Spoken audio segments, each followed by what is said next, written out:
Hey ladies and gentlemen, welcome back to the channel. My name is KPZ. You're here on the home of the slightly above average ship review. This is the Schill. It is a monument to wasteful spending for each player who possesses it.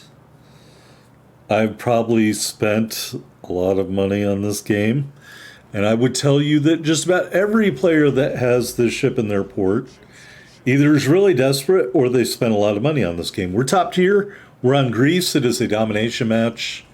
In my belief, to have a good game, you are going to need to be top tier. All right, I'm not looking at the screen right now while I talk about this. The P class was a planned group of 12 heavy cruisers of Nazi Germany's Kriegsmarine, successor to the Deutschland class cruisers. What is a Deutschland class cruiser? Graf Spee. All right, so 20 designs were submitted, 9 were considered, 3 were selected as final contenders. One design was armed with 6 283 millimeter main guns and 1 triple turret forward and 1 more turret aft. That's kind of where this design came from. Construction never began because they were superseded by the O-class battlecruiser design. Blah, blah, blah, blah, blah, blah, blah, blah, blah. And really, the rest of the stuff is just nonsense ship stuff that doesn't mean anything. Wargaming says development of project used for part of a naval blockade of Great Britain. The original name of the ship is Handlestorer or Raider, allegedly. And what did I pay for my shill?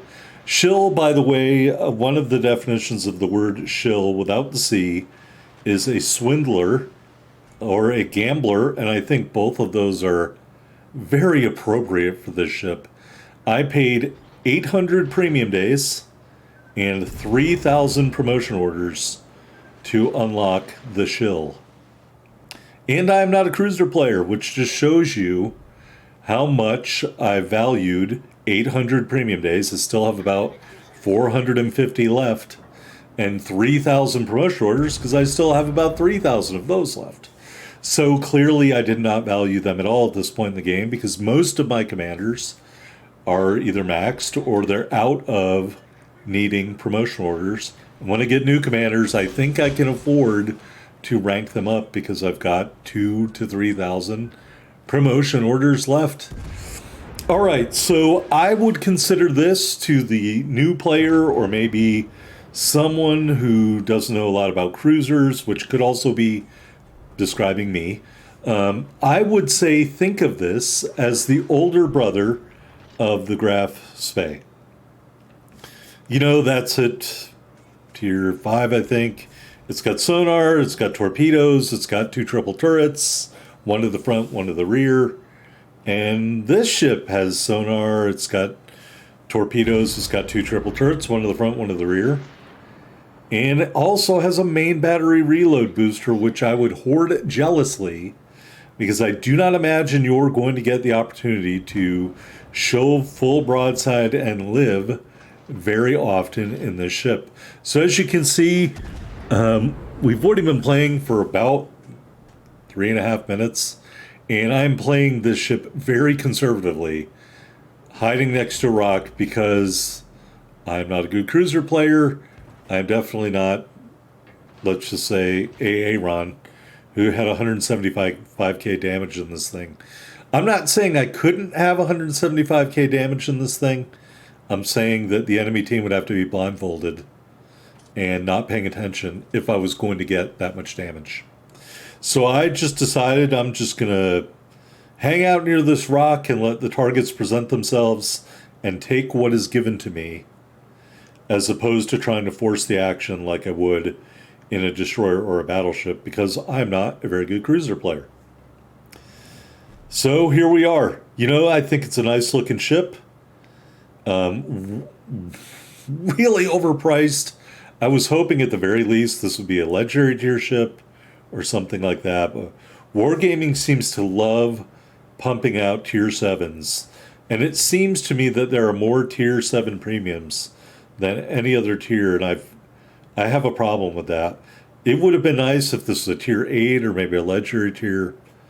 Especially for how much we are paying for the privilege of this ship, which is pretty much all the money in the world in terms of Wargaming's universe. That's how much we're paying for the ship. This ship is the John Paul Getty of cruisers in World of Warships Legends. All right, here's a Suzuya out there. I think I had HE loaded the first time. We're now going to engage our 283 millimeter guns. I believe that is the same size guns as the Scharnhorst. So battleship guns, cruiser body. We get a Citadel hit there on Suzuya, who thinks he can just sail with impunity in front of these guns. We hit him for another Citadel, and his response is to straighten out and give us even more broadside. I'll take it. Salvo number 3. You can keep pestering me with that crappy HE, Suzuya. We didn't get a Citadel that time, but we did a significant chunk of damage. I think pretty much one more broadside salvo and he would have been dead. He starts to turns away, giving us a little bit. So we're going to switch back to HE here and set him on fire, because that's really all we can do. And it would have been smart if he had pushed up with another ship, maybe engaged a little double team action. But he didn't do that. And because he's shooting HE, I can pretty much show him almost all of my broadside and not really be worried about it. His torpedoes kind of flaccidly slink on by. There was really never any danger of them hitting me. And he's about close to death, and I think right about now is when I start going for the kill pinch. Although I did do a fair amount of damage to him, so to speak. But we're not going to get the kill. Someone else does. That doesn't bother me. We did a pretty good chunk of damage there. We are up to 44k damage. All right, taking a look at the match. The blue team looks like they are doing well for themselves. We just got Alpha Cap. We're starting to lose Bravo Cap. And I'm going to move forward just a little bit here to see what I can see out in front of me, although I don't want to go too far. All right, here's a broadside Collingwood. We're only going to use our front turret at first. Not a ton of damage there. And he engages us. We are going to send torpedoes his way. Maybe no one knew what the ship was in this match. I mean, I don't know. I don't know how to explain.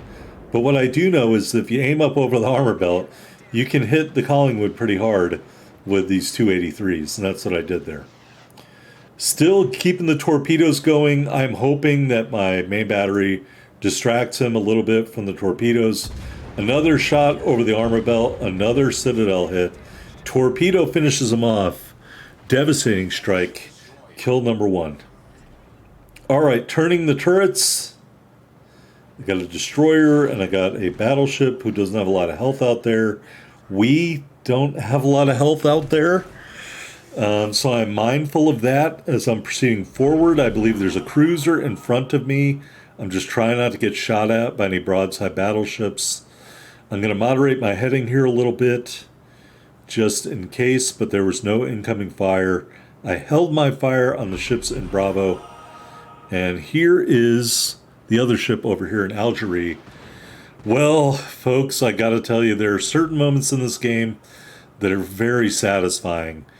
And I can't get torps on target, so here is a satisfying moment. Evaporation. 2 hits the Citadel, another devastating strike, kill number 2. And right about now, it's like, hey, all right, maybe I got a Schill video coming up here. All right, so we've got a full health Leon over there who's putting all 16 rifles on me.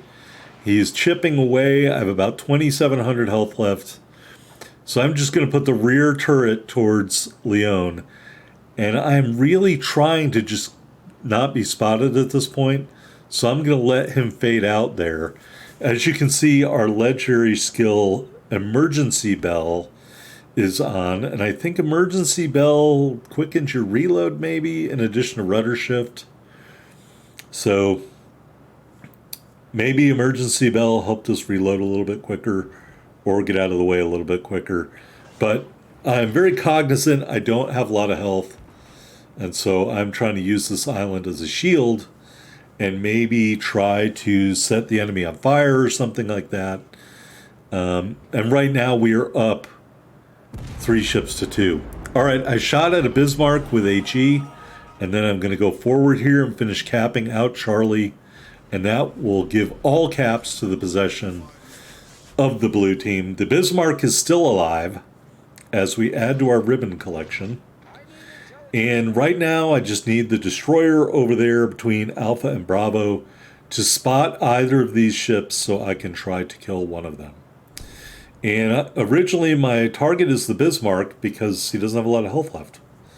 And my problem is that I positioned myself behind the biggest part of the island so my guns can't get enough elevation to go over the rock, and then they're dropping spot so I can't see where they are. I definitely don't want to be seen by Leon here because he will evap me in a heartbeat, and I know that factually to be true. All right, taking a look. We're going to try for the Bismarck and fail with our front turret. And we are just going to say, do I really want to shoot at Leon? Oh, I don't think I do. All head full. And here's a cool thing. Yes, I am going to shoot at Leon, just see if I can set him on fire. And we still have a main battery reload booster in our pocket. And so I'm like, all right, we set the Leon on fire. That's good.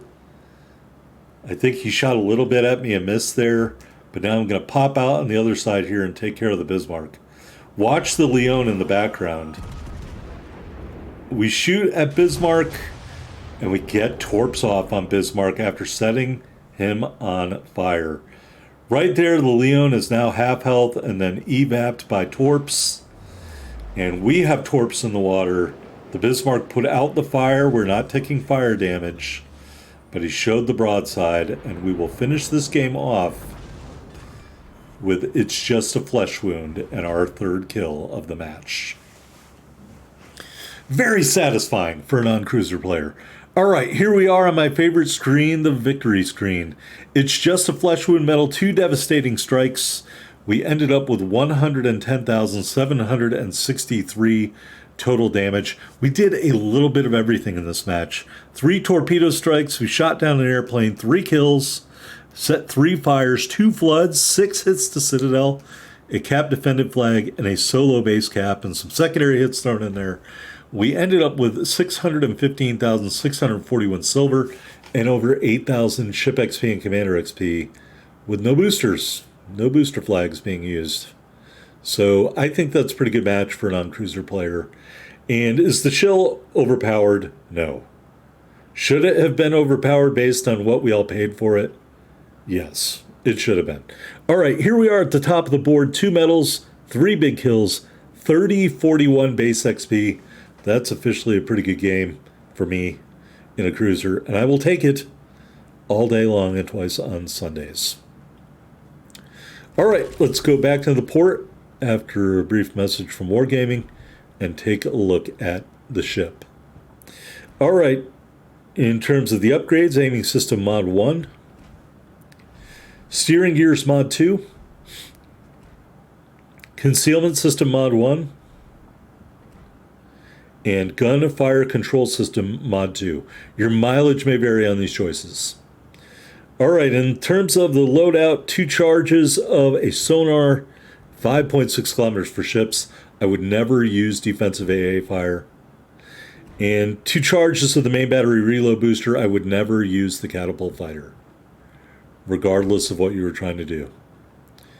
And 2 charges of the repair party. We have the rear battle booster speed for movement, or rear battle booster flag for movement speed and cooldown time of our consumables. I should have run epic flags and all the other slots. I didn't even think about it.